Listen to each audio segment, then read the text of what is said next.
¿Cómo es posible que una fe entera sobreviviera en secreto durante siglos, sin sacerdotes, sin iglesias y sin libros? Es un misterio que parece sacado de la niebla misma. Nos lleva a la isla de Japón, un lugar donde el tiempo pareció detenerse para ciertos corazones.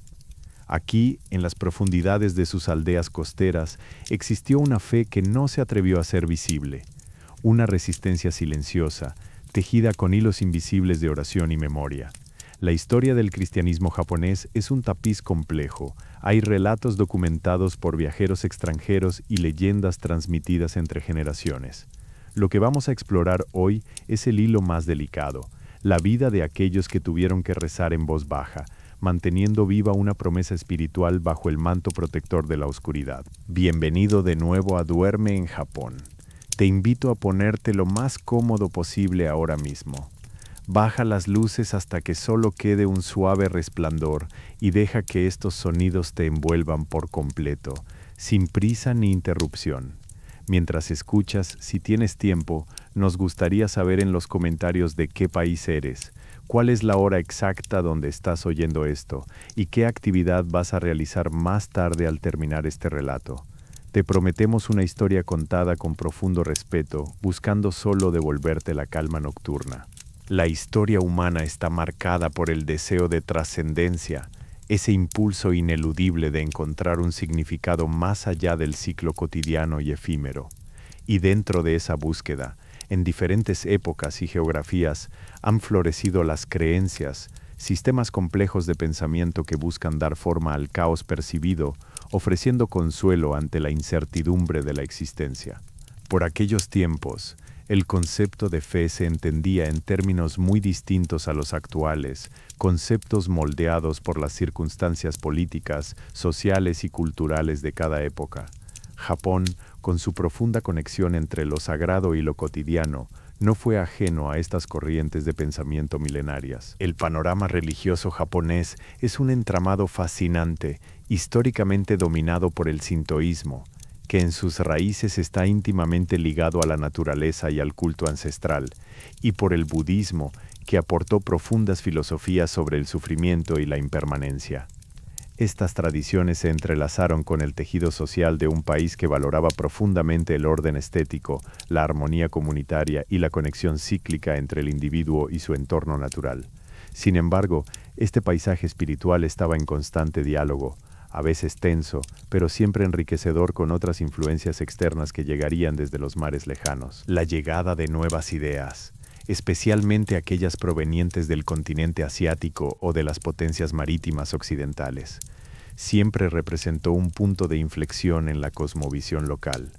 Estas influencias no eran meramente doctrinales, traían consigo modelos de civilización, estructuras sociales diferentes y, por supuesto, visiones radicalmente distintas sobre lo divino.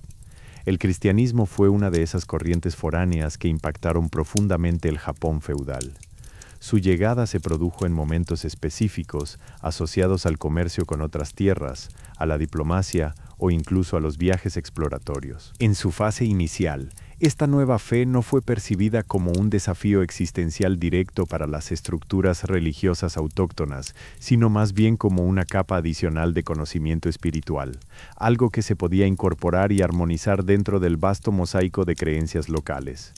Los primeros contactos, registrados en crónicas y cartas comerciales, hablan de una fascinación mutua.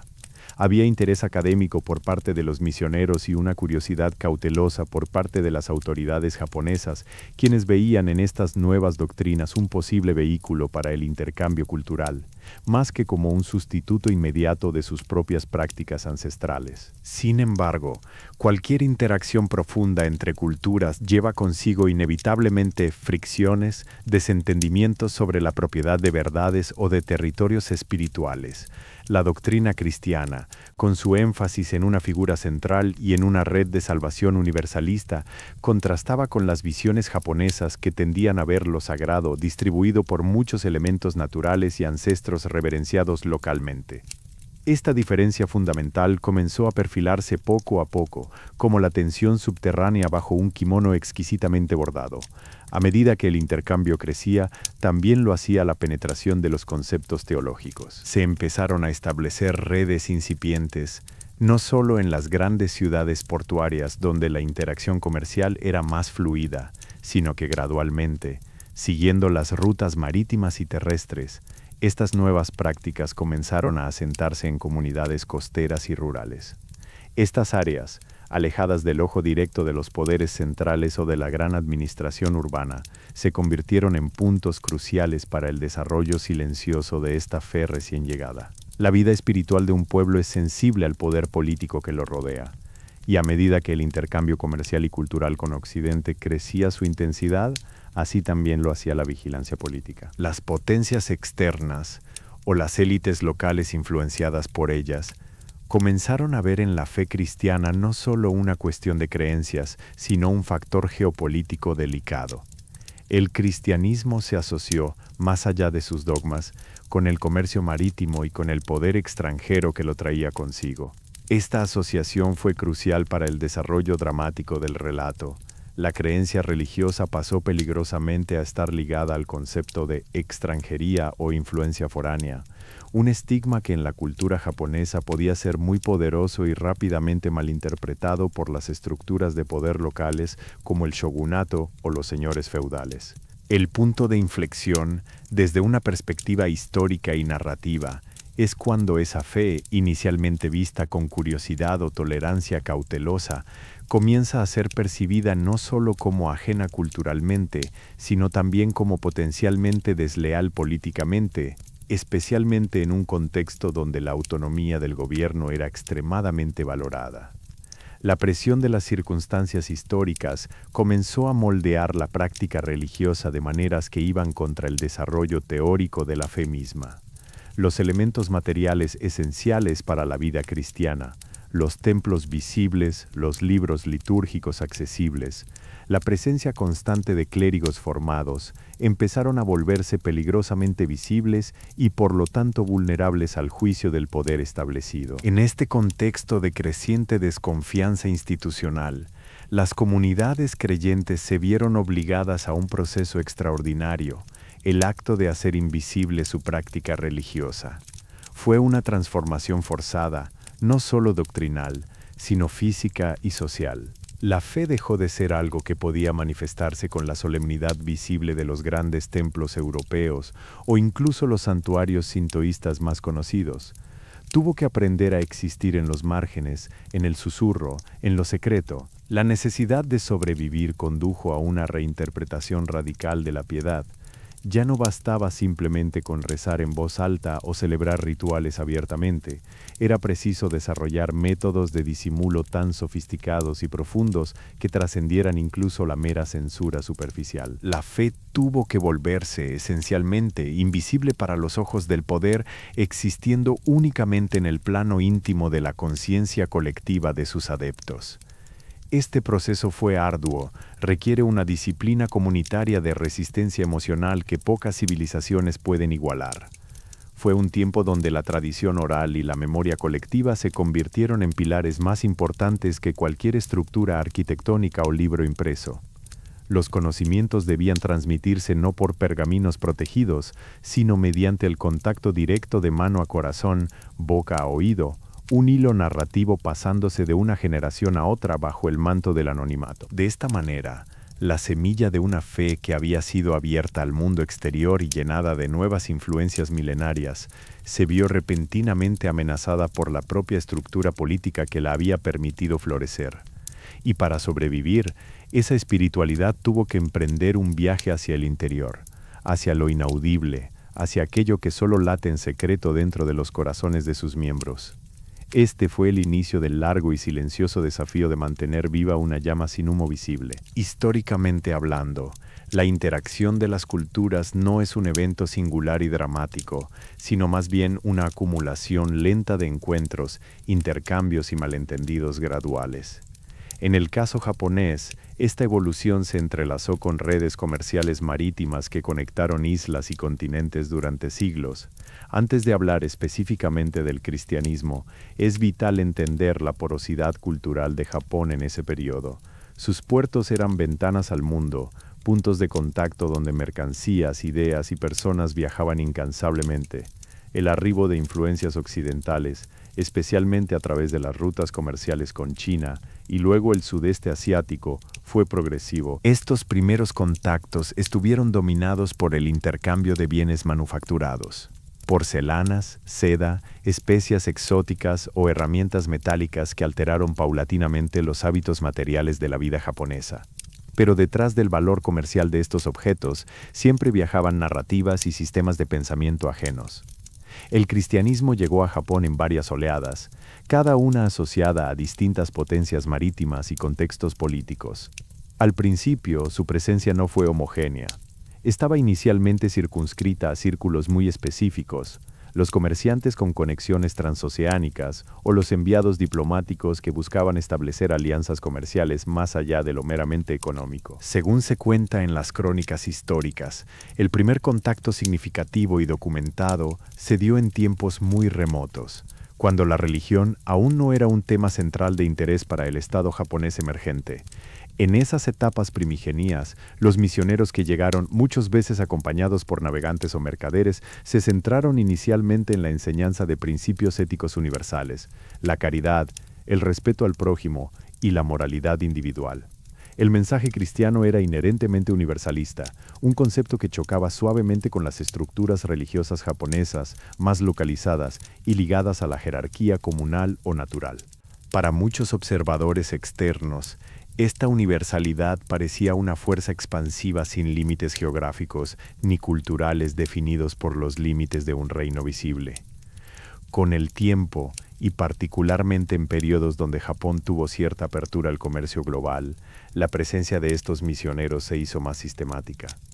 Las órdenes religiosas que venían, muchas veces acompañadas de médicos o cartógrafos, buscaban establecer pequeños núcleos de influencia, primero entre las élites comerciales, luego filtrándose hacia sectores de la población más abierta al diálogo intercultural. Fue en este contexto que el cristianismo comenzó a tejer su red inicial. No se establecieron grandes catedrales inmediatamente. Esa era una cuestión de estabilidad política y aceptación social muy compleja. Más bien, creció a partir de pequeños grupos informales. Estos primeros adeptos eran por necesidad personas curiosas, viajeros o aquellos individuos que encontraban en la novedad doctrinal un complemento significativo para su cosmovisión ya establecida. La fascinación no era puramente dogmática al inicio, era también intelectual. El sistema cristiano ofrecía respuestas elaboradas sobre el origen de la vida y la muerte, narrativas sobre redenciones personales, elementos que resonaron con ciertas inquietudes filosóficas presentes en las corrientes budistas y taoístas ya existentes en Japón. Con el desarrollo del tiempo, estos pequeños grupos comenzaron a estructurarse de manera discreta. Los primeros lugares donde se practicaba esta fe eran los hogares o unas modestas dependencias anexas a comunidades portuarias. Era una práctica que exigía un alto grado de reserva y adaptación al entorno inmediato. No era una declaración pública, era más bien una existencia paralela, vibrante en el interior del tejido social japonés. Los comerciantes, especialmente aquellos con rutas marítimas que los acercaban a otras culturas cristianas, jugaron un papel fundamental como vectores culturales. Ellos no solo traían bienes materiales, sino también conocimientos teológicos y rituales. Sus casas se convirtieron en puntos de convergencia, donde el olor salino del mar mezclaba el incienso desconocido de las plegarias extranjeras. A medida que el siglo avanzado y el flujo de información creció, la naturaleza de la fe requirió un ajuste constante para evitar ser absorbida o rechazada por el status quo social. Se observó una capacidad impresionante de sincretismo. Los devotos aprendieron a diferenciar entre lo que era estrictamente dogmático y lo que podía interpretarse o adaptarse a las formas locales de expresión espiritual, como el respeto ritual hacia los antepasados o la veneración de lugares sagrados naturales. Sin embargo, esta etapa de relativa aceptación también sembró las semillas de futuras tensiones. La naturaleza transnacional del cristianismo, Su reclamo por una divinidad y un salvador que trascendían fronteras políticas era algo que el sistema feudal japonés, que valoraba la lealtad al señor local o al clan, encontraba intrínsecamente difícil de digerir completamente. Las autoridades locales observaban con creciente atención esta red silenciosa. Si bien inicialmente podían tolerar su existencia porque coincidía con intereses económicos, el comercio, pronto comenzaron a notar las implicaciones ideológicas más profundas, un compromiso espiritual que no estaba necesariamente ligado al servicio o la lealtad del gobierno local, sino únicamente a una autoridad trascendente y distante. Esta creciente desconfianza es lo que define el quiebre de este capítulo en el tiempo. La semilla plantada con cautela e interés se encuentra ahora bajo la lupa de un poder cada vez más paranoico respecto a cualquier influencia externa que pudiera amenazar la cohesión social o la estabilidad política interna del shogunato. Por aquellos tiempos, la fe cristiana no solo era una cuestión de creencias personales, estaba íntimamente ligada al flujo marítimo global y por ende a las dinámicas geopolíticas más amplias. Y en un Japón que buscaba cada vez más el control total sobre sus fronteras e influencias externas, esta conexión transnacional se convirtió en su punto más vulnerable. La historia de cómo sobreviviría este vínculo tan profundo con lo ajeno es precisamente lo que nos lleva al siguiente gran desafío: la creciente desconfianza institucional y las políticas que apuntarían a borrar esa huella visible de fe. Tras el asentamiento inicial y la fase de mera introducción comercial, se inicia un periodo que puede denominarse el siglo del encuentro. Este no fue simplemente un lapso de tiempo cronológico, sino una profunda convergencia de mundos en varios puertos clave a lo largo de las costas japonesas. Fue aquí donde el cristianismo dejó de ser meramente un concepto importado y comenzó a echar raíces complejas dentro del sustrato cultural japonés. El encuentro se caracterizó por una notable asimetría de poder y conocimiento, pero también por una sorprendente capacidad de absorción por parte de la cultura receptora. Los misioneros venían con textos dogmáticos, rituales estandarizados y narrativas bíblicas que describían un sistema teológico coherente en su globalidad. Por otro lado, la civilización japonesa aportó una sofisticada sensibilidad estética, un profundo respeto por el ritual y una habilidad milenaria para incorporar lo ajeno sin perder su esencia propia. En este periodo de encuentro, los primeros convertidos o simpatizantes no eran necesariamente individuos que habían abandonado completamente sus raíces culturales. Más bien, era más probable que fueran personas que sentían en esa nueva fe un complemento, una explicación adicional, o incluso una respuesta a ciertas inquietudes existenciales que las religiones autóctonas no podían resolver de manera definitiva. Por aquellos tiempos, la espiritualidad se entendía como una acumulación y un diálogo entre diferentes fuentes de sabiduría. Los centros neurálgicos de este encuentro fueron los puertos transactivos. Estos lugares eran verdaderos crisoles humanos. Allí convivían comerciantes chinos con sus propias creencias sincretistas, mercaderes del sudeste asiático, llevando consigo el aroma de especias exóticas y distintas tradiciones marítimas, y finalmente, los europeos, portugueses en particular, debido a su temprana presencia, que traían no solo armamento o seda, sino también la impronta visible de su fe. La interacción fue lenta pero inexorablemente profunda. Los rituales cristianos se adaptaron sutilmente al ritmo japonés. Por ejemplo, el énfasis en la comunidad y las redes sociales, la congregación, encontró un eco natural en la estructura comunal japonesa, donde la supervivencia individual siempre estaba ligada al bienestar del grupo familiar o vecinal. Se produjo una gradual humanización de la práctica religiosa. Los conceptos abstractos de la teología se manifestaron en actos concretos: el cuidado de los enfermos, la asistencia a las viudas y la organización comunitaria alrededor de un propósito compartido que trascendía el mero comercio. Estos actos de caridad visible sirvieron como anclas emocionales para una fe aún no completamente entendida por todos, pero profundamente sentida por quienes participaban activamente. La transmisión del conocimiento religioso también experimentó esta adaptación. No era suficiente simplemente recitar dogmas en latín o portugués. Los textos se necesitaban traducir y la traducción de conceptos teológicos complejos como el concepto de pecado original o la figura mesiánica requirió un enorme esfuerzo sincretista para que resonara con las narrativas japonesas preexistentes sobre la deuda espiritual y el ciclo kármico. Este intercambio cultural no fue un proceso unidireccional en absoluto. Los propios misioneros, al vivir en Japón durante años, fueron influenciados por la meticulosidad artística de la ceremonia del té, por la poesía efímera que acompañaba a los momentos cotidianos o por la estructura social altamente jerárquica, pero comunitaria. Estas influencias locales se filtraron incluso en las formas de entender el ritual y la piedad cristiana practicada allí. Sin embargo, esta fase de encuentro también estuvo marcada por tensiones latentes. El cristianismo, al estar asociado inicialmente con potencias extranjeras, portaba consigo un sello de alteridad.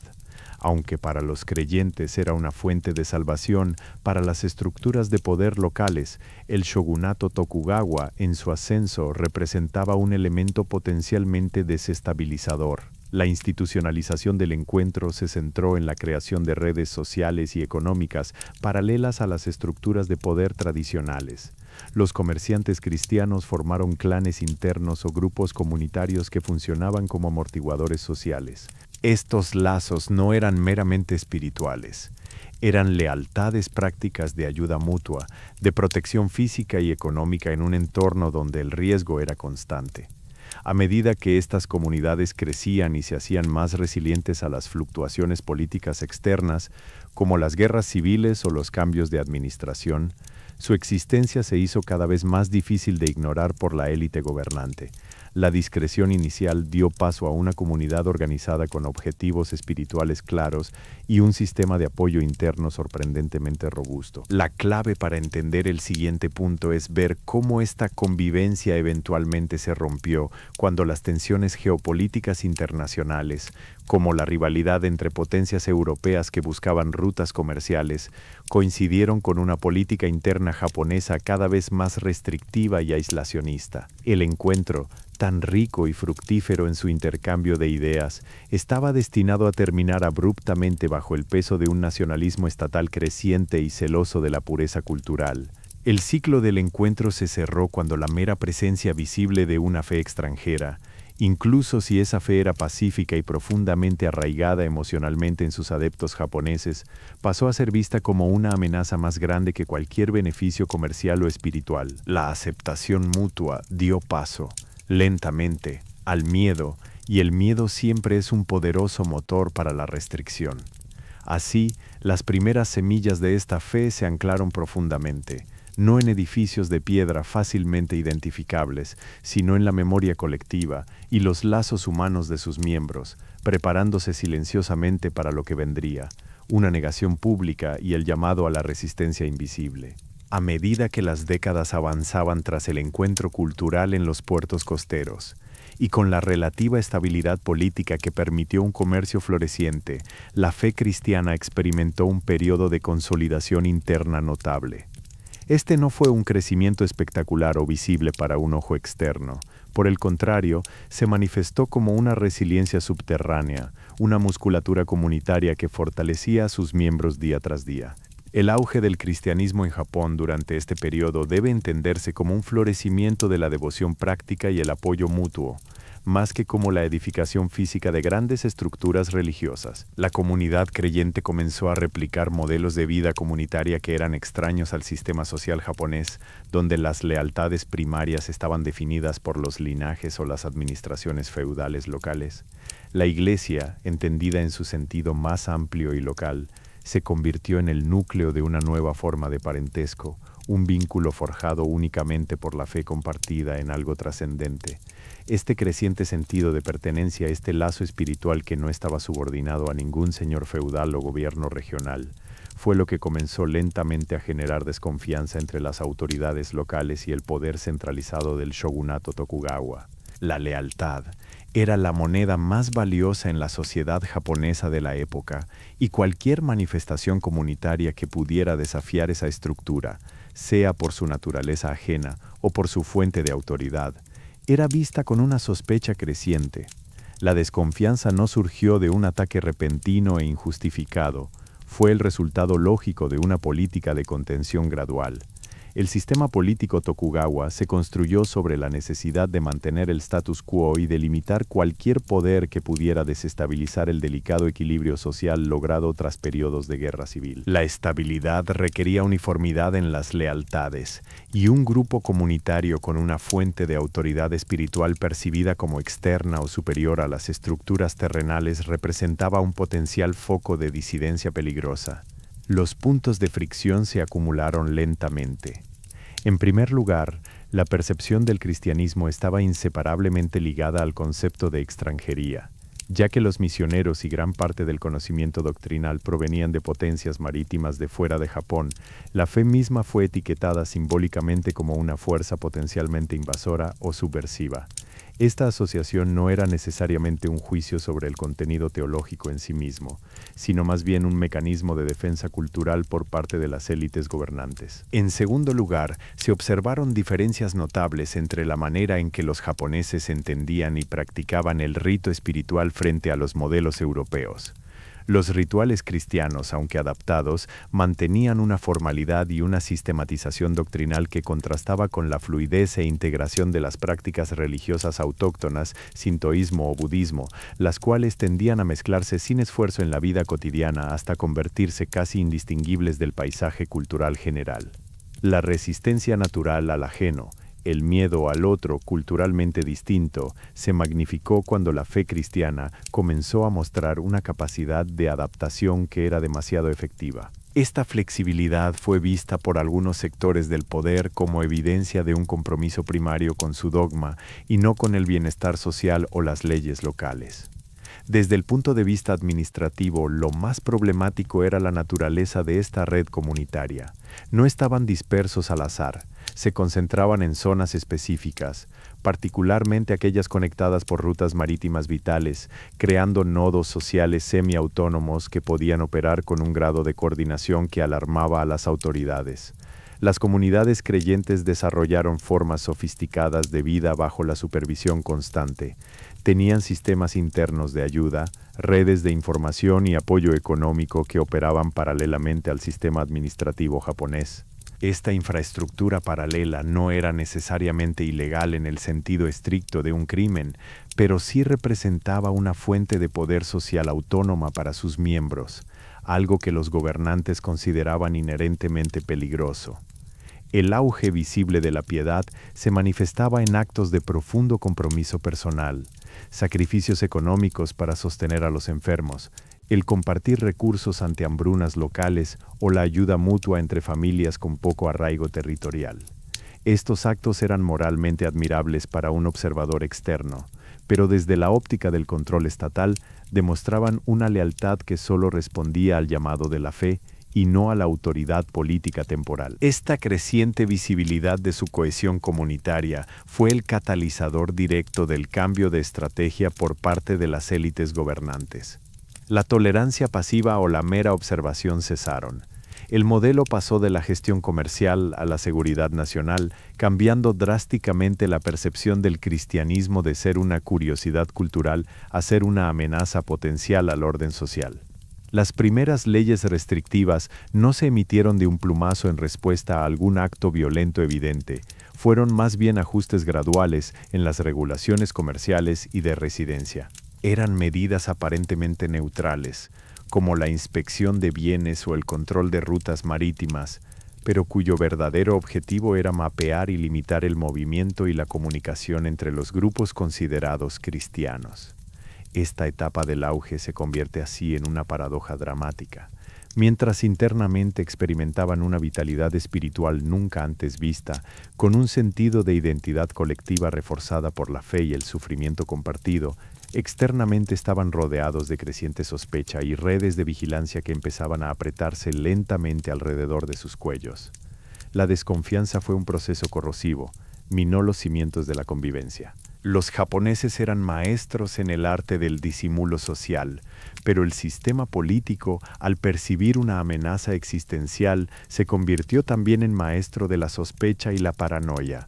Este clima intelectual y administrativo preparó el terreno para lo que vendría, cuando el Estado decide no simplemente limitar un grupo, sino activamente desmantelarlo, forzándolo a esconderse bajo la tierra misma del anonimato cultural.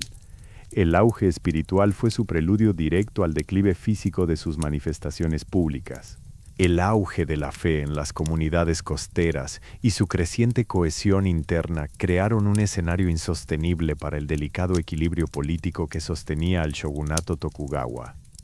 Durante décadas, la estrategia del gobierno había sido gestionar la presencia cristiana mediante una combinación de observación controlada y uso instrumental.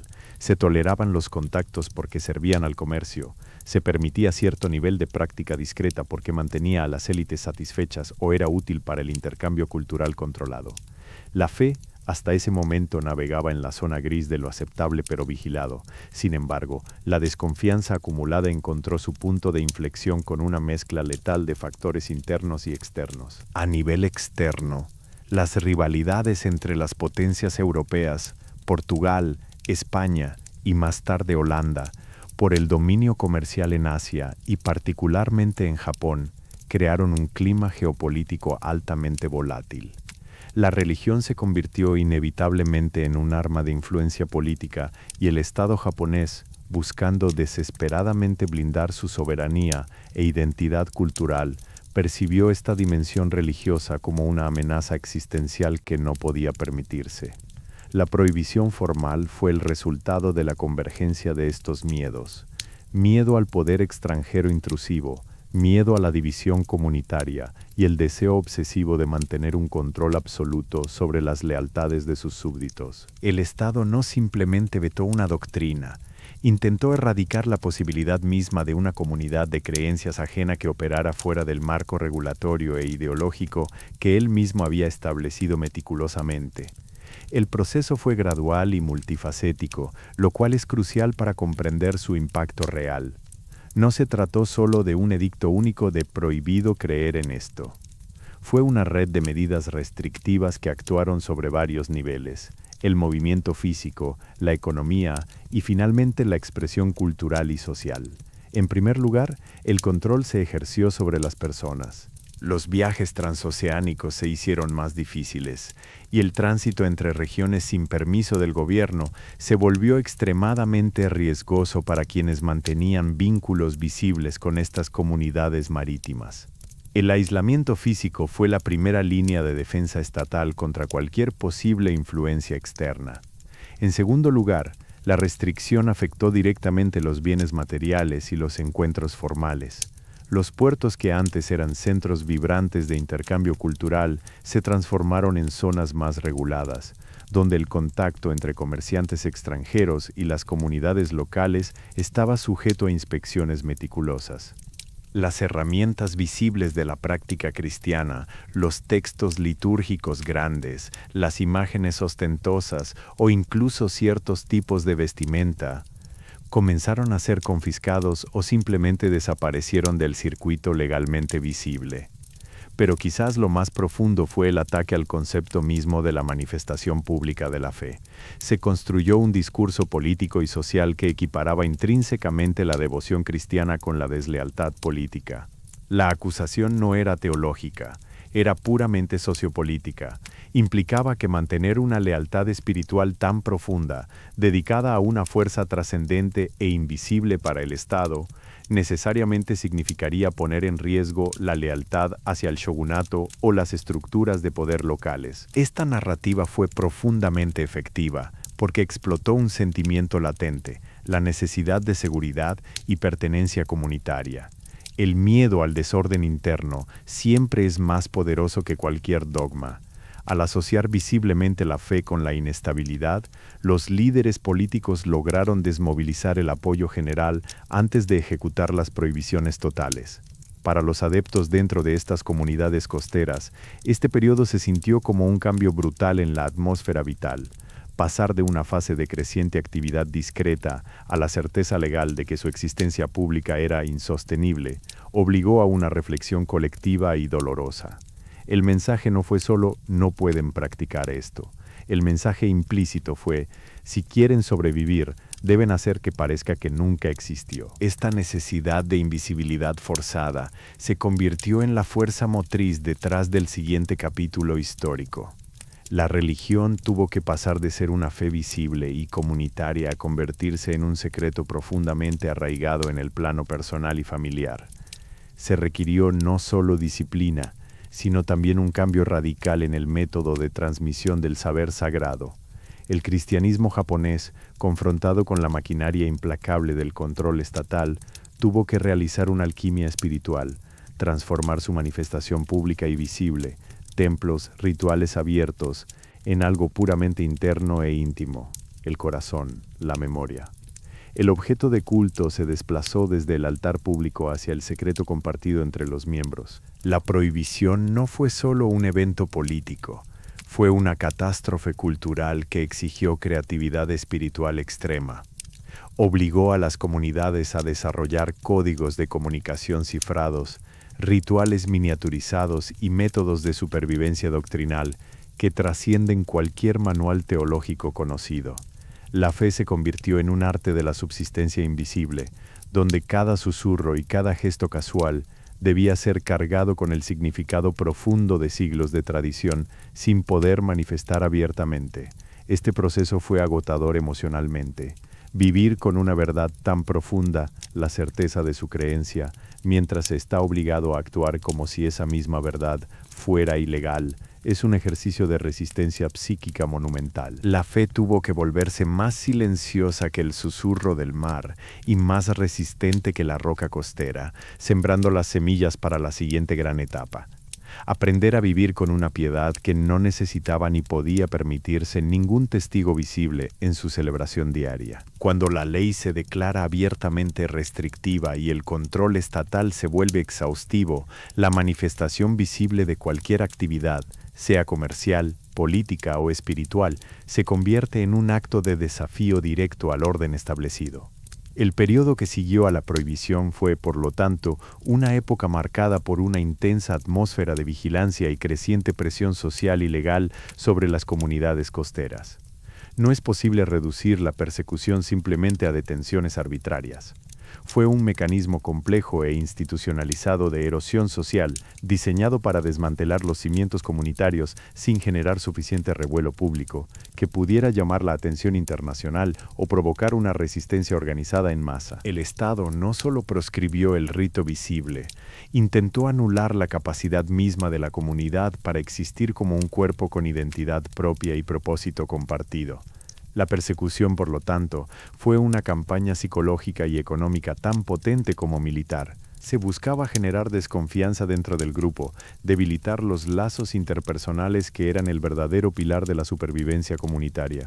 Los miembros más visibles o aquellos comerciantes con mayores conexiones transnacionales se convirtieron en los primeros objetivos. El sistema legal, aunque a menudo arbitrario y sujeto al capricho político del momento, utilizaba acusaciones complejas e indirectas.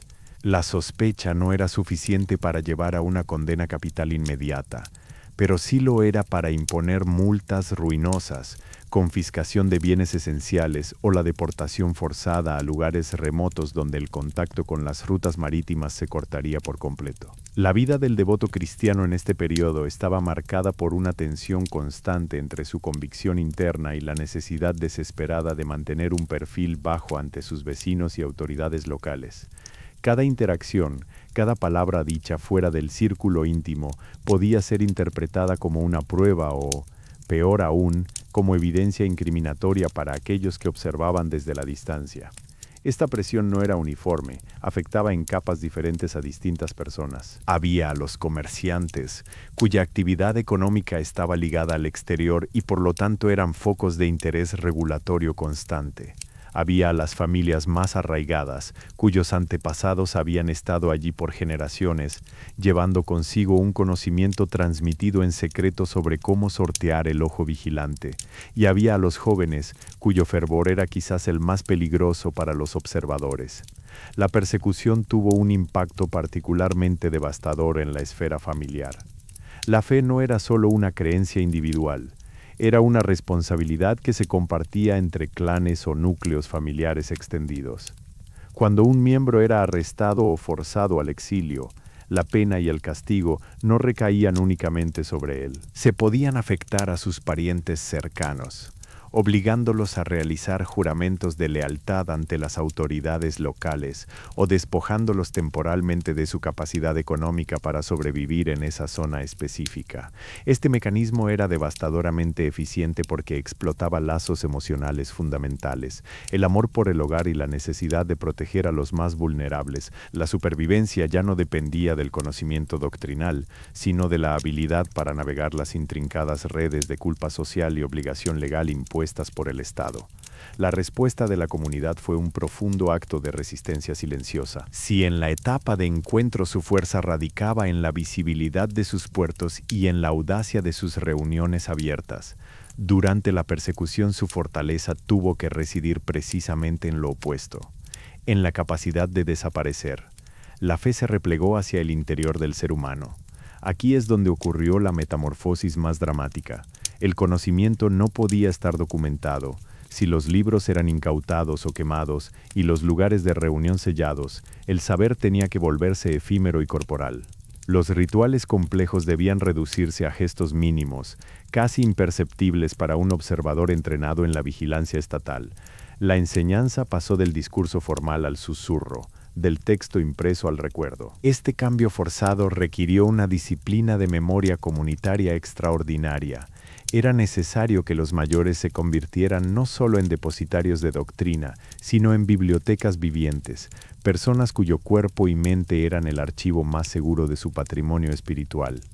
La fe empezó a ser un acto de voluntad continua, un ejercicio mental diario para recordar cómo rezar cuando la oración estaba prohibida.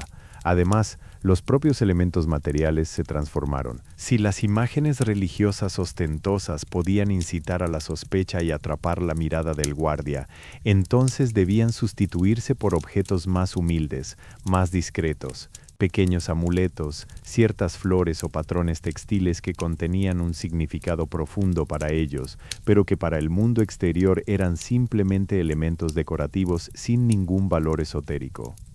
La persecución no solo amenazó con acabar con la fe, forzó a sus adherentes a refinarla hasta su esencia más pura y resiliente.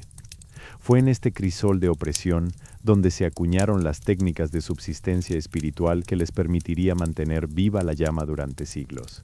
La clandestinidad dejó de ser una opción táctica para convertirse en un modo de vida existencial, determinando cada aspecto del ciclo vital, desde el matrimonio y la concepción hasta los ritos funerarios más íntimos. De este modo, las comunidades aprendieron a vivir en lo que se puede llamar el tiempo paralelo, una existencia paralela al flujo oficial de la historia, donde las reglas visibles eran ajenas a su realidad espiritual. El éxito de esta resistencia no fue militar ni político, fue profundamente humano.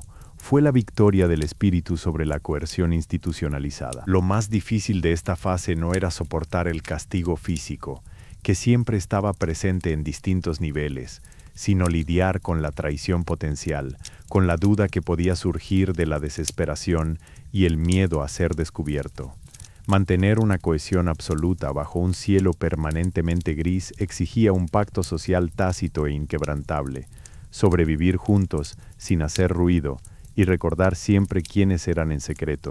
Esta ardua lección de invisibilidad comunitaria preparó el terreno para la siguiente gran transformación. Ya no bastaba con ser cauteloso, era necesario construir una estructura de vida totalmente autónoma del reconocimiento oficial, un sistema que pudiera funcionar sin dejar rastro visible para los ojos de la autoridad. El colapso de la tolerancia oficial y el establecimiento de una persecución sistemática obligaron a las comunidades costeras a confrontar un dilema existencial sin precedentes.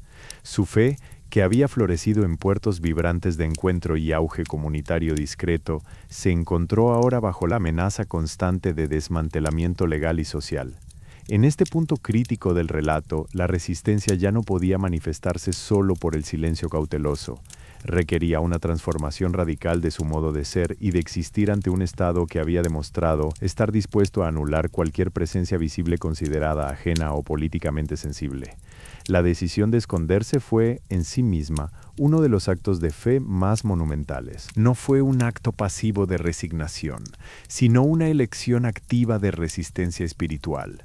Fue la conclusión lógica y dolorosa de que el precio por mantener la práctica abierta era demasiado alto. No solo significaba encarcelamiento o exilio para individuos, sino la amenaza constante de erradicar el núcleo mismo de su identidad cultural y espiritual colectiva. Este proceso de toma de decisión fue eminentemente interno y comunal. No se basó en un consenso teológico grandilocuente, sino en una sabiduría práctica forjada por generaciones que habían vivido con el mar como testigo silencioso. La comunidad analizó la naturaleza del poder represor. No podía ser vencido frontalmente porque operaba desde las leyes, la economía y la vigilancia social. Era un enemigo que operaba dentro de los propios marcos de civilización japonesa. Por lo tanto, la estrategia de supervivencia tuvo que pivotar sobre un eje completamente diferente: la invisibilidad total. El objetivo ya no era resistir contra la prohibición, sino existir más allá del alcance de ella. Esto significó redefinir el espacio sagrado y el tiempo litúrgico, trasladándolos desde las coordenadas geográficas conocidas, el templo visible, el puerto abierto, a las coordenadas más íntimas, la memoria biográfica, la rutina doméstica y los espacios naturales no vigilados. La decisión implicó una disciplina de vida rigurosa que afectó cada aspecto del comportamiento social. La gente tuvo que aprender a modular su expresión emocional en presencia de extraños. Una sonrisa demasiado abierta, un gesto demasiado efusivo o incluso el uso de ciertas palabras podrían ser malinterpretados por los ojos críticos y sospechosos de la autoridad local. Se desarrolló un complejo lenguaje no verbal, códigos de saludo, patrones de conversación casual e incluso movimientos corporales que eran reconocibles únicamente para quienes compartían ese mismo secreto profundo. Este cambio requirió una renegociación del concepto de comunidad. La comunidad dejó de verse primariamente como un grupo geográfico y se redefinió como un grupo de la conciencia. Los lazos más fuertes pasaron a ser aquellos forjados por el riesgo compartido, la complicidad en el silencio y la ayuda mutua que operaba fuera del sistema legal. El vecino ya no era solo un colono con quien se compartía una calle. Era ahora un guardián cómplice de un secreto vital. La vida se reubicó sutilmente en los intersticios, los rincones oscuros de las casas, la neblina mañanera sobre las bahías inaccesibles o los pequeños espacios naturales que el ojo del observador consideraba irrelevantes. El espacio sagrado dejó de ser un lugar construido y pasó a ser momentáneo y efímero. Podía ser un área bajo una hamaca en el campo, o la esquina de una cabaña apartada del pueblo principal. Esta transición también tuvo profundas implicaciones para los roles de género y la estructura familiar. Las mujeres, históricamente guardianas de las tradiciones domésticas y transmisoras orales dentro del núcleo familiar, asumieron un rol central e insustituible en la preservación del saber sacro. Su conocimiento se volvió el principal repositorio cultural, pasando por encima incluso de la autoridad masculina o del prestigio social que pudieran haber tenido sus parientes. La transmisión doctrinal tuvo que volverse extremadamente eficiente y minimalista. Ya no era viable contar extensas historias o memorizar poemas complejos en público. El contenido sagrado tuvo que condensarse. Se priorizó lo esencial, los dogmas fundamentales que definían la identidad sin exponerse a la censura de las sutilezas rituales. El conocimiento pasó a ser más un qué recordar y menos un cómo narrar. Este estado de suspensión forzosa de vivir entre dos mundos generó una tensión psicológica monumental en sus habitantes que se manifestó como una paciencia estoica y profunda melancolía. Era la obligación constante de fingir normalidad absoluta mientras el espíritu bullía con una vida invisible pero vibrante de culto. Lo más notable es cómo esta necesidad de ocultamiento forzó un desarrollo espiritual único, la capacidad de encontrar lo sagrado en lo mundano hasta el punto del anonimato total. Los rituales, por ejemplo, se metamorfosearon en actos cotidianos. Un gesto de ayuda a una anciana era conde un recuerdo de caridad. Compartir comida podía ser interpretado como la conmemoración silenciosa de la última cena. La decisión de esconderse fue, finalmente, el acto más poderoso de autopreservación cultural. Fue reconocer que, ante la fuerza bruta del Estado y su obsesión por la visibilidad controlada, la única manera de garantizar la continuidad espiritual era renunciando voluntariamente a la manifestación visible de esa misma fe. Esta fase no es solo un periodo de supervivencia, es un proceso activo de reingeniería cultural. Las comunidades desarrollaron una resiliencia que trasciende lo meramente religioso. Se convirtieron en maestros del anonimato, expertos en el arte de ser detectables únicamente para aquellos con la misma llave secreta, la memoria y el corazón compartido. Y fue este estado de semi-invisibilidad, esta vida vibrante bajo el velo del silencio forzado, lo que caracterizó su existencia durante generaciones. Fue un pacto tácito entre los vivos y los caídos, donde cada amanecer era una victoria contra la fuerza de la historia misma. La fe no se extinguió, se hizo más densa, más profunda, hasta convertirse en algo casi místico para quienes conocían su verdad, dejando un legado de resistencia que cambiaría irreversiblemente el alma del pueblo costero japonés. Al haber adoptado la estrategia de la invisibilidad forzada, las comunidades creyentes se enfrentaron a un desafío que parecía insuperable desde la perspectiva teológica occidental. ¿Cómo mantener viva una religión organizada y doctrinalmente rica cuando se ha eliminado el elemento más visible e indispensable para su estructura? La respuesta fue la creación de una piedad profundamente descentralizada. En esencia, esta fase implicó la transmutación del sacerdocio formal en un sistema de custodia comunal distribuido entre todos sus miembros. La institución sacerdotal, tal como se entendía históricamente, con formación académica específica, vestimentas distintivas y autoridad delegada, era inherentemente una manifestación pública de poder espiritual. Y cuando ese poder público estaba prohibido o incluso criminalizado por el Estado, la figura del sacerdote se convirtió en un riesgo inaceptable. Mantener un sacerdote visible significaba abrirse a la persecución más dura. Por lo tanto, la fe tuvo que realizar una democratización radical de su ministerio. La autoridad espiritual dejó de residir en unos pocos profesionales especializados y empezó a distribuirse por todo el tejido social, en el abuelo que contaba historias junto al fuego, en la madre que enseñaba los signos discretos, en el artesano cuyas manos ejecutaban un símbolo con significado oculto, o incluso en el joven cuya mera presencia recordaba una promesa. El sacerdote se transformó, metafóricamente y prácticamente, en un custodio de la memoria. Su función principal no era administrar sacramentos visibles ni leer dogmas complejos. Era recordar la existencia misma de esa fe en el plano profundo de la conciencia colectiva. Era la persona que, sin saberlo o quizá por instinto puro, guiaba a los demás hacia la línea invisible del secreto compartido. Este cambio implicó un giro en la forma de entender lo sagrado y lo ritual.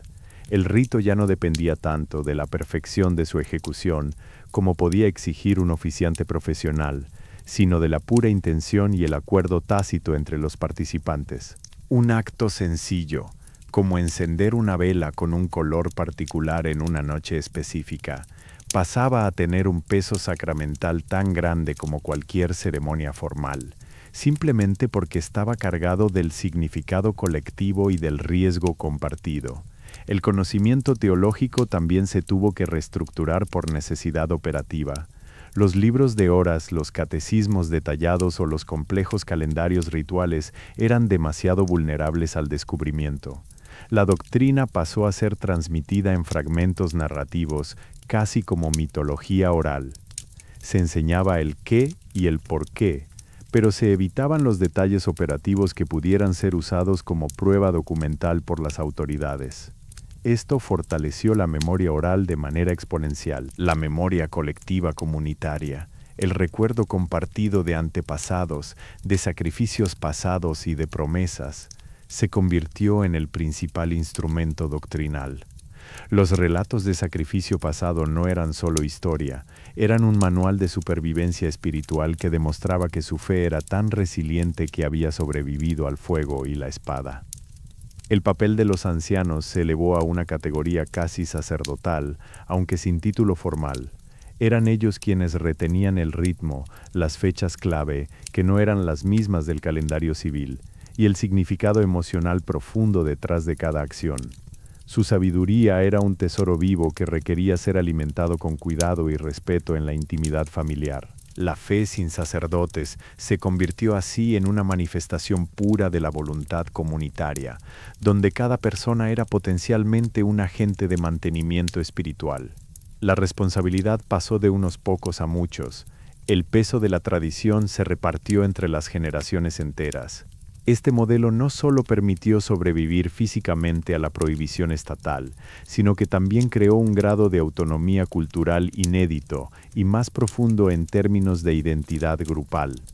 Además, esta necesidad de distribución del saber tuvo consecuencias prácticas y organizativas importantes. Las familias no solo se ayudaban entre sí por afecto, se especializaron en ciertas funciones espirituales. Una familia podría encargarse de la memoria genealógica con el componente religioso, otra de custodiar ciertos patrones artesanales que llevaban significados ocultos, los textiles, los patrones de pesca, y otra de mantener las narrativas orales más sensibles. De esta manera, la comunidad creció en su sofisticación clandestina. Se volvieron expertos en la performance del olvido parcial, capaces de interactuar con el mundo exterior mostrando una conformidad superficial perfecta, mientras mantenían un universo espiritual totalmente opuesto, rico y activo justo debajo de la superficie. Esta autogestión radical fue lo que les permitió resistir por décadas más allá de las expectativas externas. La fe no dependía ya del favor o el reconocimiento del poder político. Su fuente de energía era interna. Era autosuficiente, un motor espiritual alimentado por el secreto y el deber filial hacia la tradición olvidada. Esta resiliencia invisible se convirtió en una fortaleza que los preparó para enfrentar nuevos desafíos. El ciclo económico, las hambrunas o incluso los cambios políticos internos japoneses más allá de su control directo. Habían aprendido a vivir sin estructuras visibles, por lo tanto estaban listos para reajustar sus prácticas cuando el entorno cambiara, demostrando una adaptabilidad que superaba con creces cualquier ley escrita sobre su existencia. Cuando la fe se refugió en el plano invisible y las estructuras de poder prohibieron cualquier manifestación visible de su culto, los objetos materiales sagrados se encontraron con la misma crisis existencial que sus devotos. La imaginería religiosa, las estatuas de santos, los iconos marianos o cualquier representación artística de un evento bíblico, era quizás el símbolo más potente y, a su vez, el más peligroso para una comunidad bajo vigilancia constante. Estas imágenes no eran meros adornos, eran puntos focales narrativos, anclas visuales de la doctrina compleja que se mantenía viva en el plano del susurro. La prohibición estatal significó que cualquier objeto que pudiera ser interpretado como un símbolo religioso prominente era, por definición, sospechoso. Un altar visible gritaba lo ajeno y atraía inmediatamente la atención regulatoria.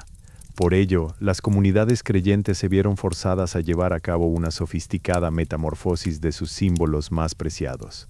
El arte dejó de ser un objeto de adoración pública para convertirse en un elemento codificado, íntimo y altamente funcional dentro del ecosistema secreto de la comunidad. La primera gran adaptación fue la miniaturización y la portabilidad.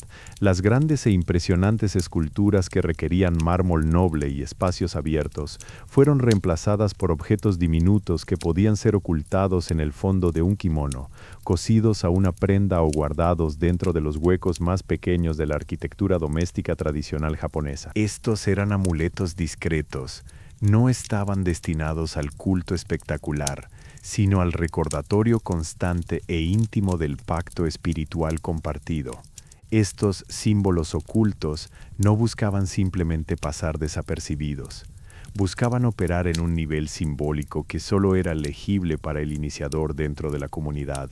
Un pequeño grabado en madera que, para un ojo entrenado por la autoridad, era meramente una figura folclórica o un diseño natural, pero que, para sus dueños, representaba la iconografía sagrada de manera inequívoca y cargada de significado. Era una forma de resistencia estética, mantener viva una narrativa visual mediante el camuflaje más elaborado. Otro aspecto crucial fue el cambio en el material artístico. Si el mármol europeo o los colores vibrantes atraían demasiado la atención, se recurrió a materiales autóctonos y humildes. La arcilla cocida localmente, las fibras vegetales teñidas con tintes naturales o incluso pigmentos mezclados con cenizas de fuegos rituales. Este uso del material vernáculo no era solo por necesidad económica, era un acto político de normalización. Al integrar los símbolos sagrados en el lenguaje material cotidiano japonés, se hacía más difícil argumentar que estaban representando una influencia extranjera amenazante. Parecía simplemente algo local, aunque su significado profundo fuera universalmente cristiano. La funcionalidad del arte oculto también evolucionó. Ya no eran solo representaciones estáticas de personajes bíblicos. Los objetos artísticos se convirtieron en herramientas didácticas y narrativas. Una tela bordada, por ejemplo, podría mostrar patrones geométricos que, al observarse con el conocimiento correcto, replicaban la estructura del cuerpo humano o un mapa celestial. La belleza estética convivía con una simbología doctrinal tan profunda que hacía que el objeto fuera a la vez arte puro y texto sagrado condensado. La imaginería se transformó de lo público a lo personalísimo. El foco pasó de la representación del milagro masivo, como en las grandes procesiones, al énfasis en el micromilagro cotidiano, el gesto de curación discreto, la mano que sostiene un objeto en señal de pacto o el ritual compartido alrededor de una pequeña vasija de agua bendita oculta. Este enfoque minúsculo y portátil exigió una enorme destreza artística y simbólica por parte de las artesanas y los carpinteros dentro de la comunidad. Ellas se convirtieron en guardianes del simbolismo, capaces de hablar el lenguaje del doble significado, visiblemente mundano para el ojo externo, pero profundamente sagrado e identificable para el alma adscrita al secreto. La función de estas imágenes ocultas iba más allá de la mera decoración espiritual. Servían como elementos cohesivos dentro del pacto comunitario. Cuando los miembros se encontraban en silencio y riesgo compartido, podían compartir un vistazo a estos objetos discretos, confirmando su identidad, reviviendo una historia común y reafirmando colectivamente que el secreto persistía. Era un acto de solidaridad visual y simbólica. Además, la naturaleza artesanal del proceso artístico, la dedicación de horas en el bordado, el modelado o la pintura, se convirtió en parte integral del ritual mismo. El tiempo invertido en crear estas imágenes clandestinas no era solo trabajo manual. Era una forma de oración prolongada que mantenía viva la conexión con un pasado doctrinal que amenazaba con ser borrado por las leyes. La transmisión del arte sagrado, pues, dejó de seguir los cánones académicos y pasó a seguir el ritmo de la mano experta, de madre a hija, de maestro artesano a aprendiz. El conocimiento se ancló en la técnica manual misma, garantizando que incluso si se quemaban todos los dibujos o esculturas existentes, el saber hacer para recrearlas persistiría generación tras generación. De esta manera, las imágenes no desaparecieron, simplemente mutaron de categoría. Fueron objetos de culto visiblemente prohibidos a ser arte funcional y simbólico perfectamente integrado en la vida artesanal diaria.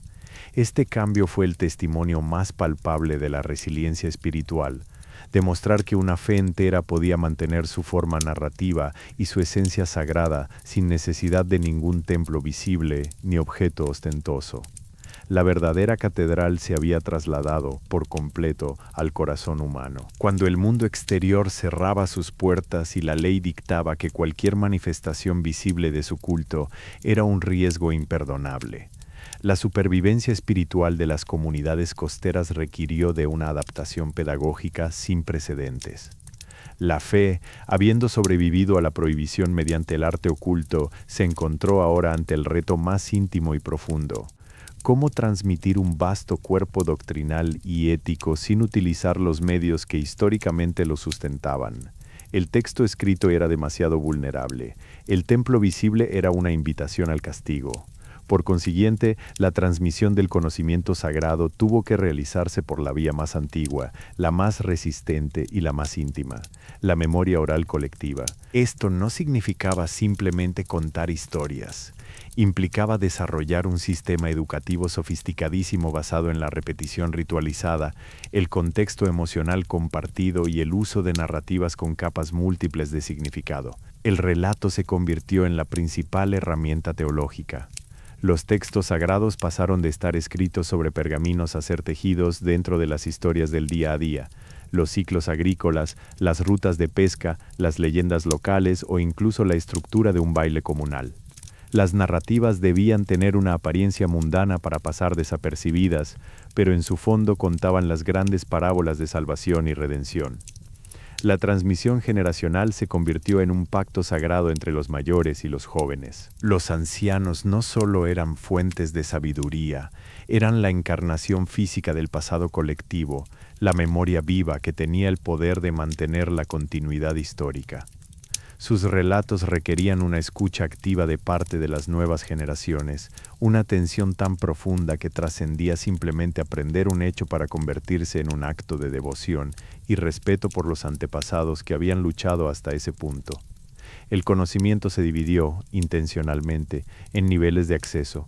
Existía el saber básico, el necesario para la supervivencia diaria sin levantar sospechas, que era conocido por todos y podía ser compartido con cierta relativa seguridad. Luego estaba el segundo nivel, las historias semisecretas, los mitos fundacionales del grupo o los ritos menores, conocidos solo por ciertos miembros de confianza o en momentos específicos del ciclo lunar. Y finalmente existía el saber más profundo, la esencia pura que definía su identidad y que era transmitido mediante experiencias rituales de iniciación extremadamente herméticas. Este sistema de conocimiento escalonado tenía una función crucial: mantener a los nuevos adeptos siempre en un estado perpetuo de aprendizaje y humildad intelectual, sin darles nunca el poder o la información completa hasta que hubieran demostrado la suficiente fidelidad y resiliencia comunitaria para merecerla. El proceso educativo se convertía, por lo tanto, en una prueba continua de carácter. La maestría más notable fue la capacidad de codificar el conocimiento teológico dentro de los patrones naturales del entorno costero. Por ejemplo, ciertos patrones de pesca o la observación de las mareas no eran solo datos meteorológicos, contenían relatos cíclicos sobre momentos clave de su historia. Un patrón específico de corrientes podía recordar el lugar donde se había realizado una reunión secreta crucial hace varias décadas. Las estrellas y los mapas estelares no eran meros instrumentos de navegación, sino calendarios rituales que marcaban festividades invisibles. Esta integración del saber en la materia prima del entorno fue lo que les otorgó su cualidad más impresionante: la capacidad de operar fuera del tiempo cronológico oficial. Vivían bajo un tiempo propio, un ritmo determinado por los ciclos naturales y las necesidades internas de supervivencia espiritual. El calendario civil era secundario. El verdadero reloj marcaba la necesidad de recordación y la siguiente fase de resistencia comunitaria. La responsabilidad no recaía solo en la memoria, sino también en el lenguaje mismo. Habían que desarrollar una rica capa de sinónimos y circunloquios para evitar cualquier palabra clave, ya fuera un nombre santo, un concepto doctrinal o incluso ciertas frases rituales, que pudiera ser interceptada por las autoridades vigilantes. Cada frase era seleccionada cuidadosamente, cargada de doble sentido, un significado totalmente inocuo para el oído ajeno, pero increíblemente profundo y resonante para el corazón del iniciado. Este mecanismo lingüístico de doble código es quizás la prueba más clara de su dominio cultural. Eran maestros en la arte del decir sin decir, del sprezzatura espiritual. Su habilidad para llevar una conversación trivial sobre el clima o el precio del arroz, mientras que simultáneamente se transmitían complejos conceptos teológicos y estrategias de supervivencia comunitaria, era un testimonio silencioso pero poderoso de su cohesión intelectual. La transmisión en secreto, por ende, fue tanto una disciplina académica como un acto político radical.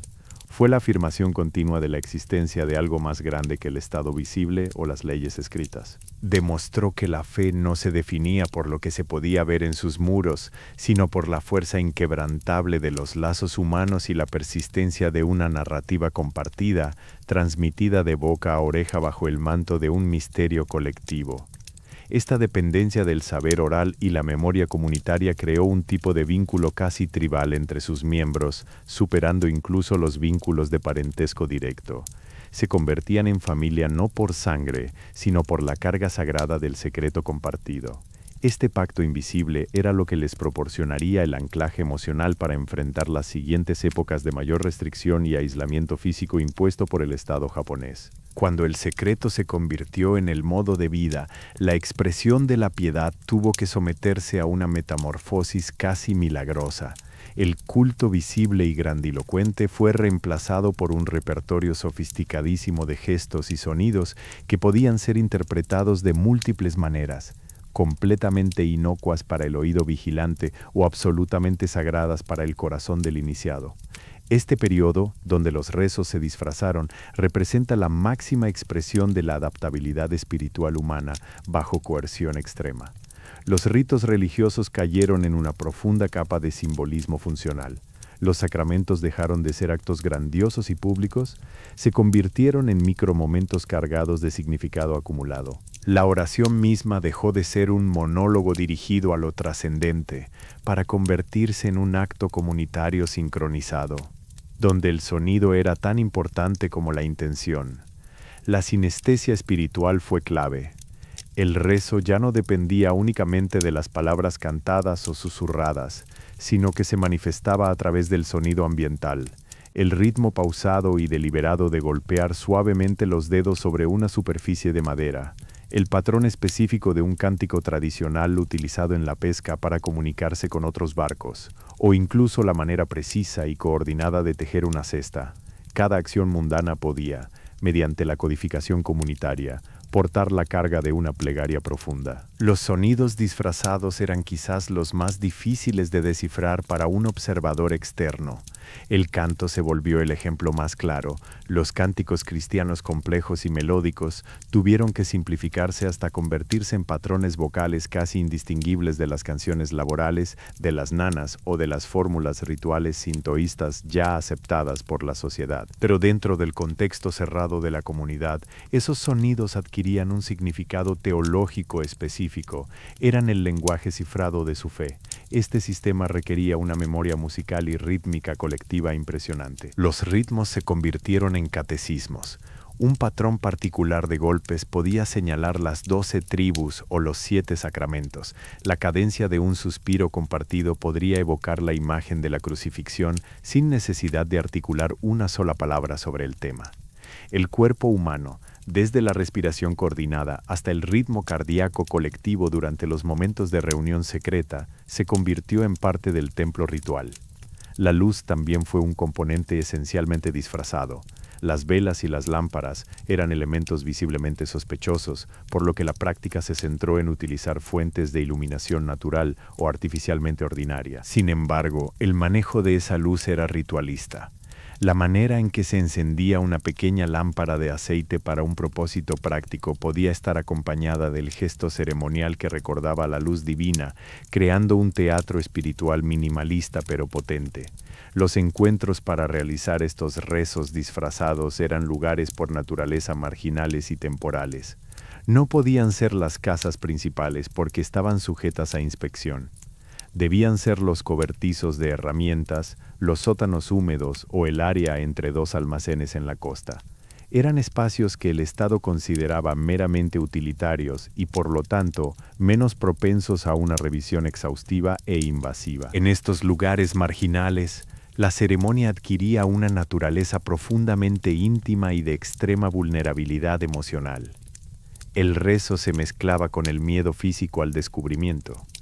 Esto elevó la experiencia ritual de un acto teórico o doctrinal a una lucha existencial continua. Rezar bajo el riesgo constante del castigo, los elementos materiales que acompañaban estos ritos disfrazados también se transformaron. Ya no se trataba de imágenes completas, sino de fragmentos simbólicos extremadamente reducidos, trozos de tela con ciertos nudos atados, siguiendo un patrón específico, semillas plantadas en patrones geométricos alrededor de la casa, o pequeños cuencos que contenían agua del mar recolectada y bendecida por el rocío nocturno. Cada objeto era un marcador, una ancla física para la memoria espiritual colectiva. Esta sofisticación ritual también sirvió para mantener la cohesión social en momentos de crisis. Cuando las hambrunas golpeaban o los enfermos se multiplicaban, los rezos disfrazados eran la red de seguridad moral y emocional. El conocimiento del secreto compartido proporcionaba una fuerza psicológica que hacía que el sufrimiento fuera soportable, porque no era un dolor individual, sino una prueba compartida para la fe comunitaria. Además, esta práctica obligó a las comunidades a desarrollar unos conocimientos altamente especializados en etnografía urbana y costera de su propio entorno. Sabían dónde encontrar los rincones olvidados de sus ciudades, qué sonidos del viento podían usarse como metáforas oracionales y cómo manipular el flujo de personas para crear momentos de privacidad ritual. Los rezos disfrazados son la manifestación más pura del sincretismo forzoso. Tomar un sistema de creencias ajeno a su cultura original, el cristianismo, y fusionarlo con las formas de expresión artística y social profundamente arraigadas en ellas, hasta el punto de que cualquier observador externo solo vería una fusión compleja de hábitos costeros japoneses. Fue un período donde la fe no se sustentó por la fuerza de sus dogmas escritos, sino por la fuerza del pacto humano, el compromiso tácito de guardar y recordar juntos lo invisible. La disciplina requería más que la negación del dogma, exigía una disciplina continua del ser en comunidad. Este dominio de la disimulación ritualística fue su mayor logro cultural bajo represión. Les enseñó a operar con dos realidades paralelas: la realidad funcional, ordenada para sobrevivir al Estado, y la realidad espiritual, vibrante y palpitante en el secreto compartido. Y este estado dual los preparó para enfrentar un nuevo desafío, lo que significaba mantener viva una identidad tan profunda cuando las estructuras físicas de su vida, sus puertos vitales, comenzaban a ser desmanteladas por completo por decreto estatal. La geografía del lugar no fue un mero telón de fondo para esta fe, fue un elemento activo y fundamental en su proceso de supervivencia. Si el secreto requería discreción, las aldeas costeras ofrecían una cobertura natural que cualquier ciudad portuaria grande o centralizada jamás podría garantizar. El aislamiento relativo, la vida marcada por los ritmos del mar y la dependencia mutua frente a la fuerza elemental, crearon un microcosmos social que era casi impenetrable para la autoridad terrestre que venía desde las capitales protegidas.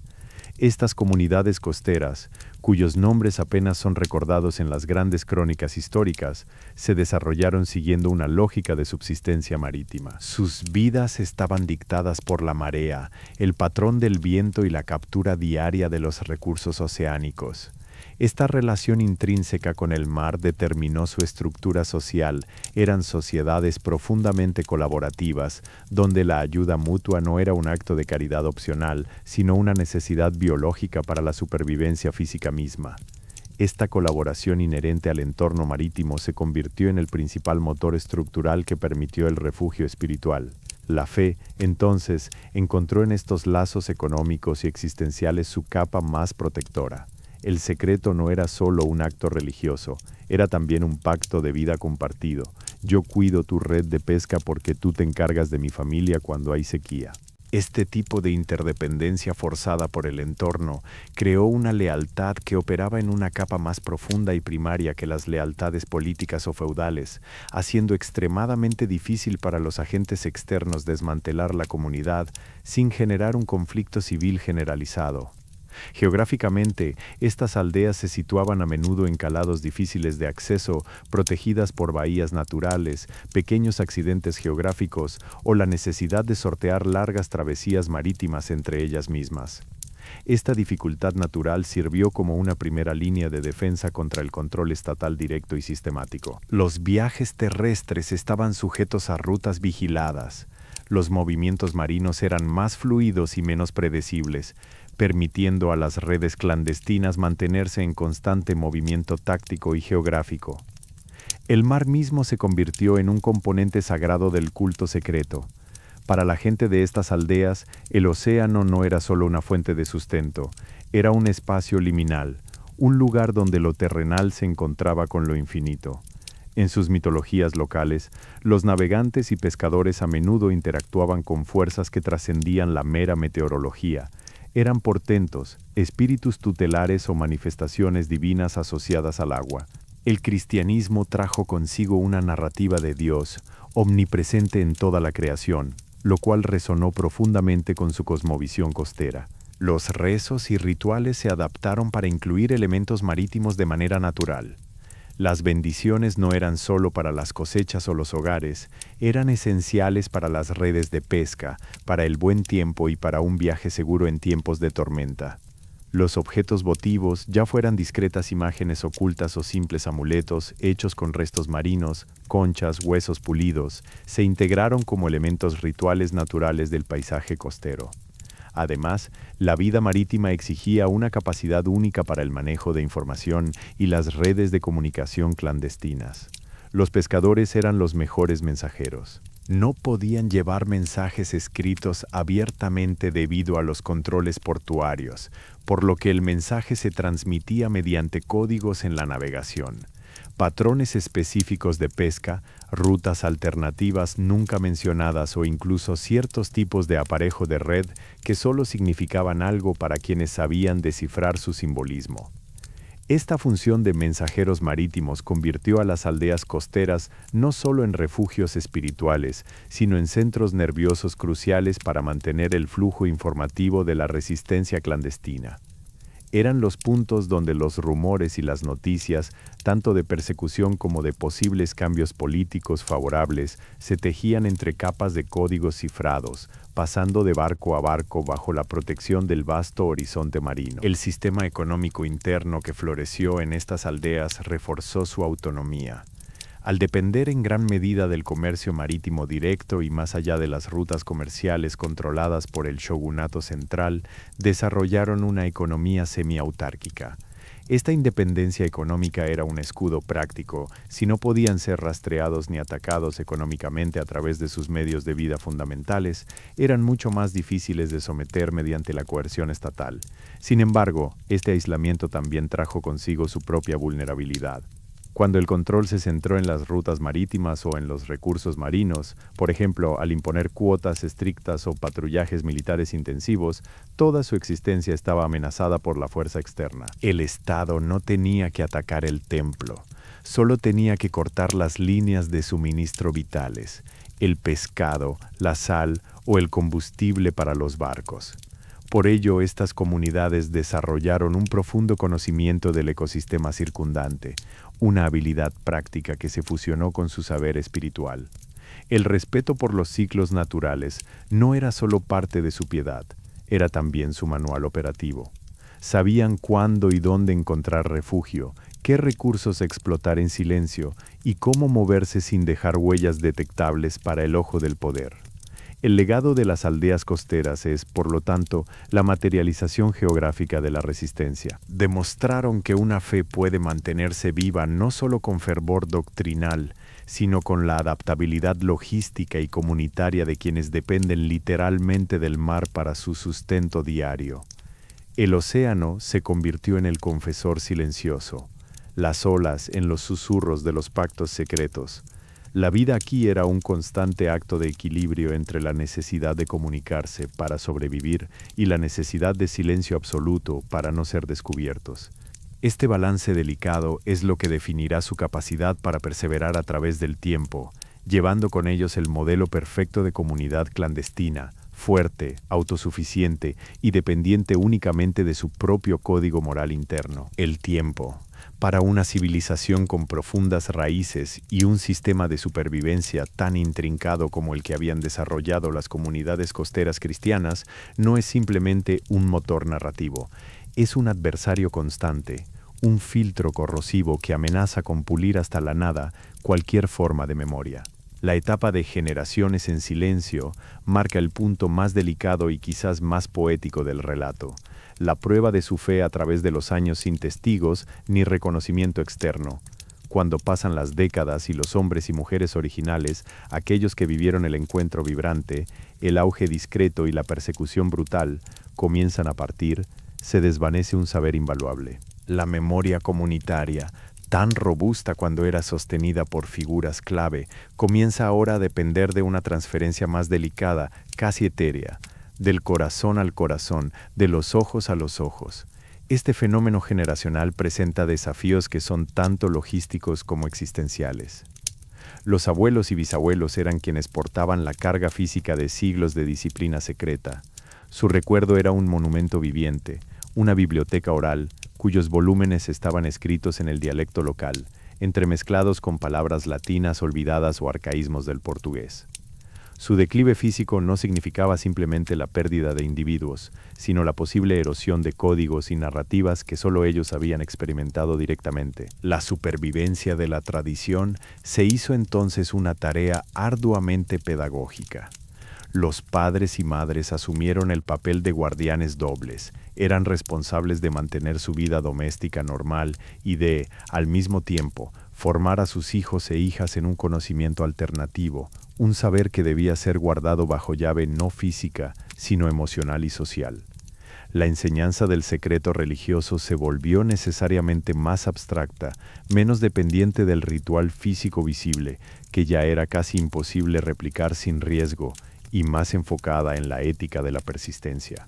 Los jóvenes no aprendían solo los dogmas, aprendían el valor incalculable de la paciencia, la disciplina de la observación discreta y la profunda aceptación de que su vida estaría marcada por una tensión constante entre lo visible y lo invisible.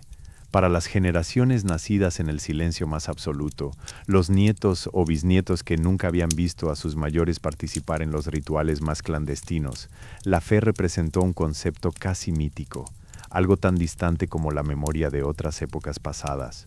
Para ellos, su creencia no venía de la experiencia directa, sino del testimonio narrativo, del amor y el profundo sentido del deber filial hacia sus antepasados. Este es quizás el punto más conmovedor del relato. ¿Cómo se mantiene viva una fe que ha trascendido a sus propios testigos oculares? El desafío aquí fue la mercantilización natural de la vida cotidiana contra la pureza de un saber espiritual prohibido. Los jóvenes estaban expuestos a las tentaciones y distracciones del mundo moderno, o incluso simplemente al ciclo más mundano de la vida, el trabajo en el campo, los matrimonios, la necesidad económica. La fe debía luchar por ocupar el espacio central en una psique que luchaba constantemente por encontrar su propia identidad individual fuera del dogma ancestral.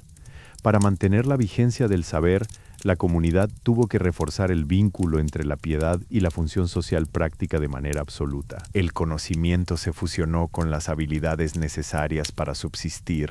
Si eras un buen pescador, tu técnica de pesca no solo era hábil, podía incorporar el recuerdo de un pacto sagrado hecho por tus ancestros en ese mismo punto del arrecife. Si eras una tejedora, los patrones de tus telas podían contar historias bíblicas sin usar ninguna figura humana reconocible. El linaje familiar se convirtió en el principal vector de preservación cultural. Las mujeres, de nuevo, jugaron un papel insustituible. Su ciclo reproductivo y su rol dentro del espacio doméstico, el lugar más seguro para la transmisión, las consolidó como las custodias primarias de la narrativa.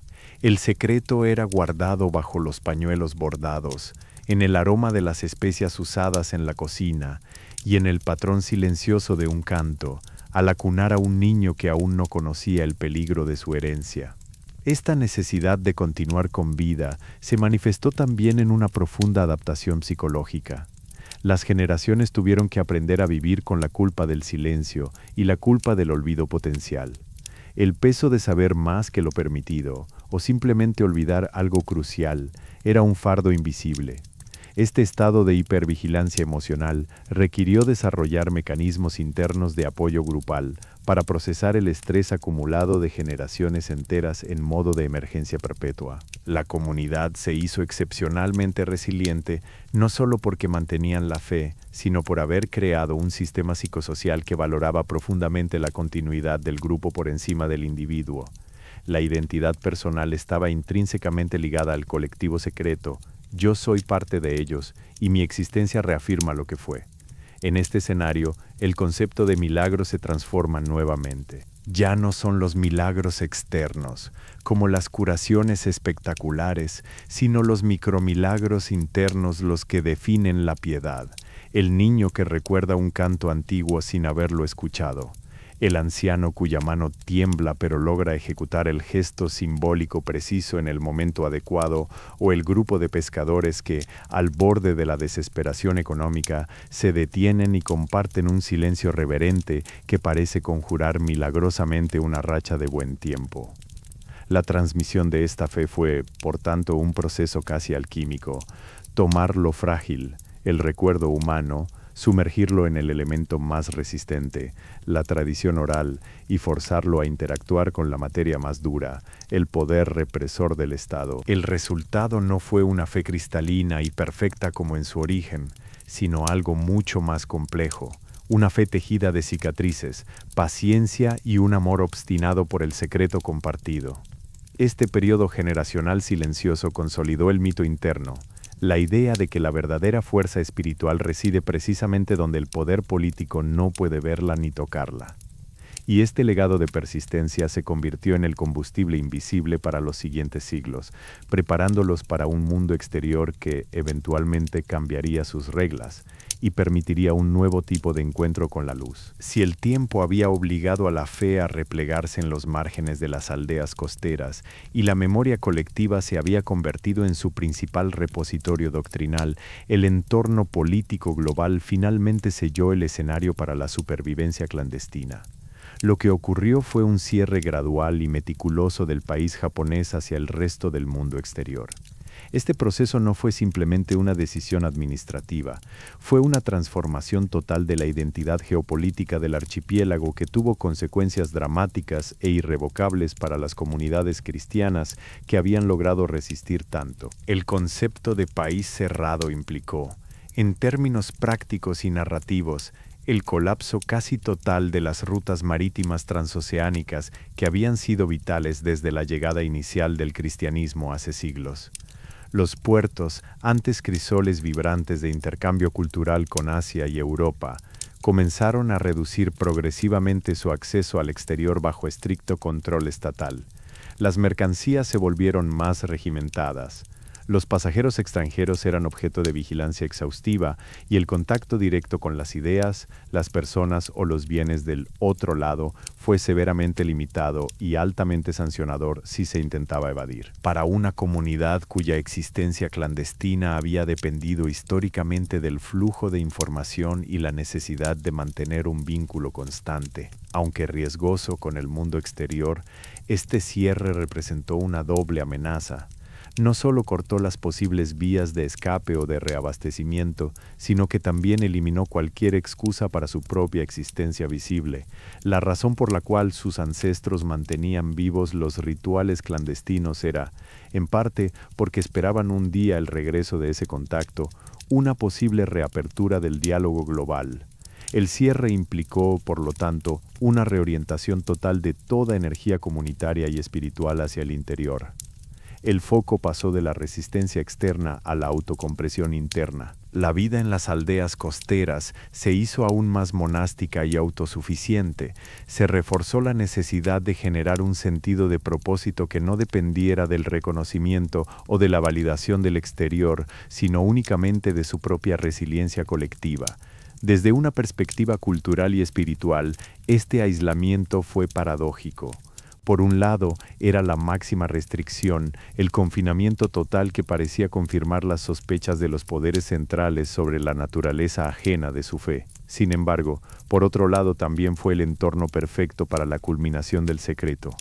Al desaparecer o reducirse drásticamente el flujo de información externa y de influencias externas, se eliminaron los puntos débiles en la cadena de vigilancia que antes existían. El mundo exterior dejó de ser una amenaza palpable constante para convertirse lentamente en un rumor lejano y menos inmediato. La vida diaria adoptó una capa de normalidad forzada aún más gruesa. Los ritmos de trabajo en las aldeas se adaptaron a los nuevos patrones de control estatal. La pesca se realizaba dentro de cuotas estrictas. El comercio local era monitoreado con detalle, y cualquier reunión que pudiera ser interpretada como un punto focal de convergencia espiritual requería una justificación civil impecable. Este entorno altamente regulado forzó a las comunidades a perfeccionar el arte del doble discurso hasta niveles casi perfectos. Sus interacciones públicas se volvieron modelos de desinterés cultural. Eran vecinos diligentes, comerciantes obedientes y ciudadanos que no llamaban la atención. El éxito en esta fachada era vital para la supervivencia física. Cualquier desliz de su identidad secreta podía significar el fin del núcleo familiar o incluso el exilio permanente. El impacto emocional fue profundo. La fe pasó de ser una fuente de tensión creativa, el secreto bajo la vigilancia, a convertirse en un pilar silencioso, un mecanismo psicológico para mantener la cordura y el sentido de propósito frente a la monotonía opresiva del aislamiento forzado. El sentimiento comunitario se fortaleció aún más porque solo aquellos que compartían el peso del silencio sabían lo que era su verdadera realidad emocional. El conocimiento religioso ya no podía ser transmitido únicamente por la memoria, pues con las generaciones pasando y los lugares de encuentro restringidos, corría el riesgo de extinguirse completamente. Por ello, se requirió una estrategia más tangible y discreta para preservar los elementos culturales. Esto implicó volver a utilizar, pero de manera ultra oculta, los materiales simbólicos, no grandes imágenes en paredes, sino pequeños artefactos incrustados en objetos utilitarios, el mango de un arado, el borde de una balsa, la textura del tejido, que eran indistinguibles para cualquier inspección superficial. El aislamiento prolongado también generó leyendas y mitos nuevos, propios de ese tiempo. Los relatos se centraron en la resistencia pacífica, en la capacidad de los ancestros de haber sobrevivido a condiciones de escasez extrema gracias únicamente a su fe compartida. Estas nuevas narrativas servían para mantener el espíritu joven, recordándoles que incluso cuando no había visiblemente peligro inmediato, la vigilancia nunca terminaba y la preparación para la adversidad debía ser continua. Esta era del país cerrado forzó una madurez espiritual extraordinaria. La piedad ya no estaba ligada a la expectativa de un gran despertar o un milagro externo. Su propósito se redefinió en el valor intrínseco del ser y del mantener. Vivir era por sí mismo un acto sagrado de resistencia contra el olvido impuesto por el sistema que los rodeaba. El vacío creado por la desaparición del comercio global abrió una ventana narrativa hacia las posibilidades futuras. La comunidad se encontró en un estado de suspensión histórica. Su existencia ya no estaba marcada por el flujo constante de influencias externas, sino por la paciencia profunda y milenaria del arraigo a su tierra y a sus costumbres internas, esperando silenciosamente que las circunstancias políticas cambiaran o que el destino les permitiera volver a mirar al vasto horizonte marino sin el temor paralizante de ser desenmascarados. El país cerrado fue una prisión dorada para la fe, un lugar donde todo estaba contenido, protegido por el mismo muro estatal que lo había aislado del resto del mundo. Esta contención forzada no hizo más que solidificar los lazos internos, creando una estructura social y espiritual increíblemente robusta, lista para reaccionar cuando las circunstancias históricas se inclinaran de nuevo hacia un cambio de guardia, anunciando el lento pero inevitable proceso de reapertura con el mundo. Tras siglos de reclusión forzosa, el peso del silencio y la constante necesidad de vivir en un estado de doble conciencia, las comunidades costeras que mantuvieron viva su fe se encontraron finalmente ante los vaivenes inexorables de la historia. El mundo exterior seguía cambiando. Las políticas estatales fluctuaban entre la apertura cautelosa y nuevos periodos de restricción. La era del aislamiento forzoso no terminó con un evento sísmico o una declaración política dramática, sino con la lenta erosión natural de los motivos para seguir vigilándolos. La huella que dejaron estos pueblos en el tiempo es precisamente lo que más cuesta ser documentado. No son estelas físicas monumentales ni grandes edificios religiosos visibles. Su huella está inscrita a un nivel mucho más íntimo, tejida con la sutileza de los gestos cotidianos, el color favorito para bordar un kimono, o una frase en dialecto local que tiene un matiz de significado espiritual totalmente ajeno al entendimiento superficial.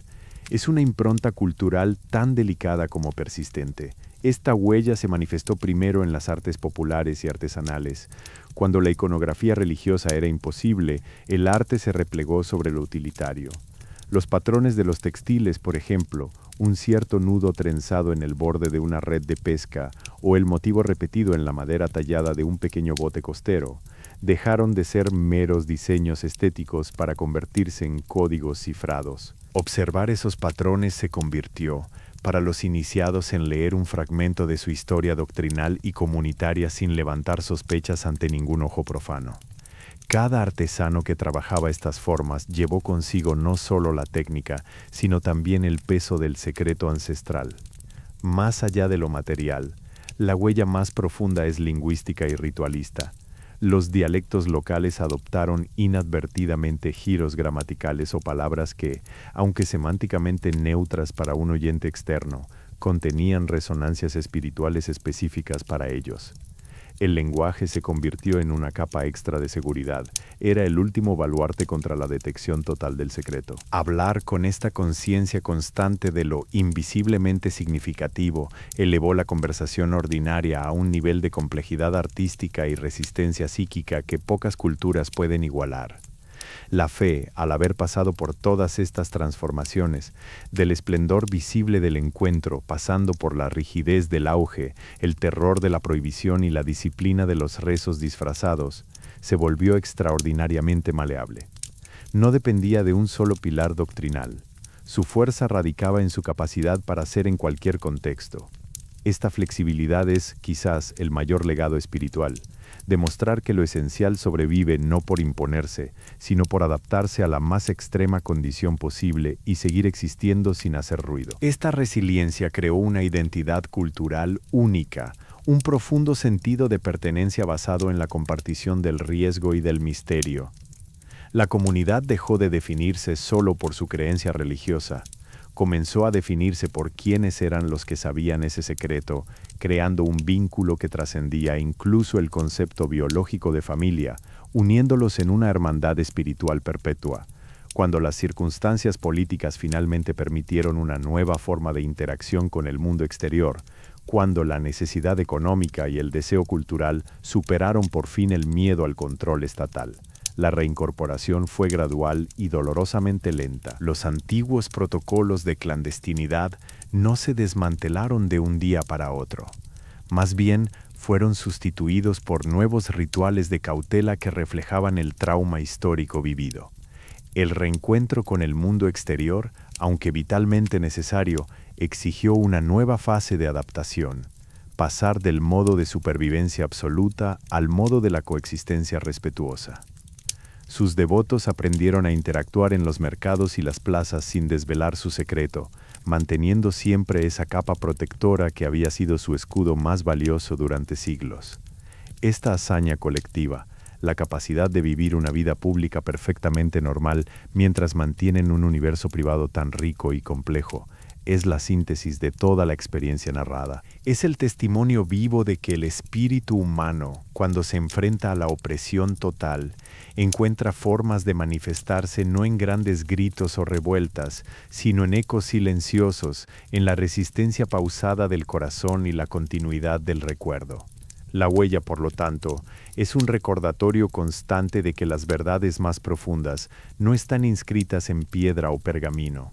Residen en los espacios interpersonales, en el tiempo compartido bajo el manto del secreto, en la complicidad silenciosa entre almas hermanadas por una misma búsqueda trascendente. Y así termina este recorrido por la historia de quienes tuvieron que aprender a rezar con sus ojos y sus manos, haciendo visible lo invisible para sí mismos, manteniendo un fuego sagrado encendido por los siglos sin nunca tener un testigo público.